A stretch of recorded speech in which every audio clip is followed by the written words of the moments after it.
ভুয়া পারমিট আর জাল কাগজপত্র বিক্রি করা এক কালোবাজারি চক্রকে ধরেছে ইটালির এন্টি মাফিয়া ইউনিট। এই চক্রটির মূল লক্ষ্য ছিল বাংলাদেশ, পাকিস্তান, শ্রীলঙ্কা সহ আরও কিছু দেশের অভিবাসী প্রত্যাশী মানুষজন, যাদের কাছে ভুয়া পারমিট বিক্রি করে এই চক্রটি কোটি কোটি টাকার কালোবাজারি করত।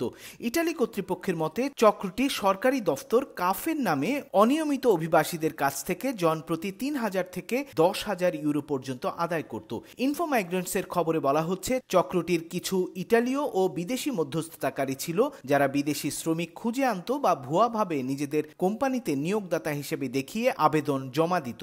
বাস্তবে এসব কোম্পানিতে কোনো কাজেরই সুযোগ ছিল না। তদন্তে দেখা গেছে চক্রটি প্রায় ৫০০ আবেদন জমা দেয়, যার মধ্যে বাংলাদেশ, মরক্কো, তিউনিসিয়া, পাকিস্তান ও শ্রীলঙ্কার নাগরিকদের ইটালিতে ভুয়া মৌসুমি কাজের চুক্তির প্রতিশ্রুতি দিয়ে টাকা নেওয়া হতো। বাংলাদেশ, নেপাল, পাকিস্তান সহ দক্ষিণ এশিয়ার কিছু মানুষের কাছে ইতালি এখনও এক লোভনীয় গন্তব্য।